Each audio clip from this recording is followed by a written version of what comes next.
right now. They're digging you. Milk it for what it's worth, babe. Yeah.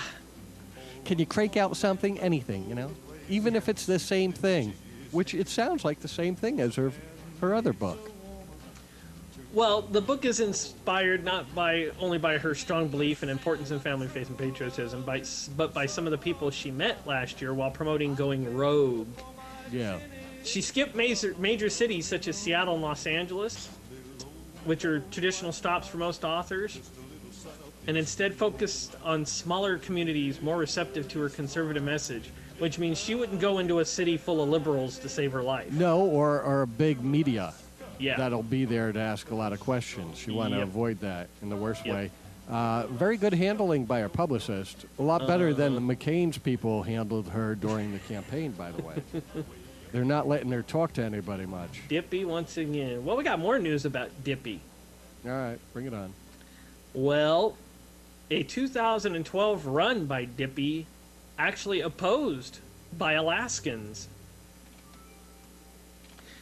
Yes. More Alaskans would oppose Sarah Palin than support her if she were to run for the presidency in 2012, according to some intriguing, if not surprising, poll numbers that were released this week, Jeff. A new Rasmussen Reports telephone survey of likely voters in Alaska found that 48% of respondents said they would not vote for their former governor in a 2012 presidential election. 41% said they would vote for Palin. 11% said they were undecided.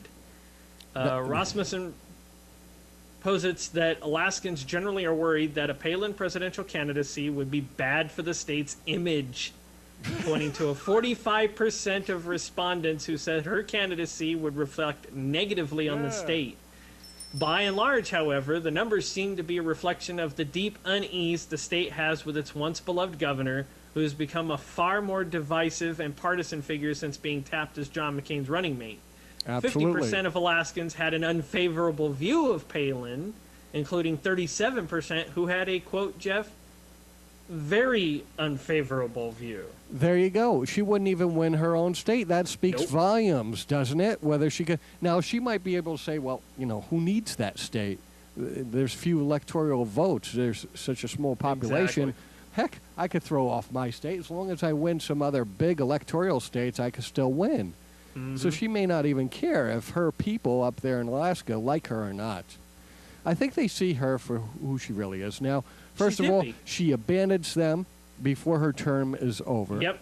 She quit because she couldn't handle the media's pressure. Plus, she realized, now I'm a commodity. I can sell myself. Now, I can't do that while I'm governing the state, Well, she's so I'm too going to busy dump writing the state. books and launching a network and all she cares about is $100,000 her. a pop for a dopey speech. I mean, she's raking it in, and she's all about the money, and it's very transparent for those who want to open their eyes about this woman.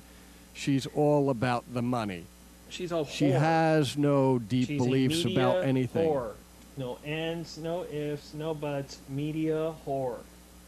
And she's kissing up to the Tea Party people right now, and that's working for her. Yeah. And that's all she cares about. So there you go. Maybe not off to Alaska anymore for her, huh? Maybe she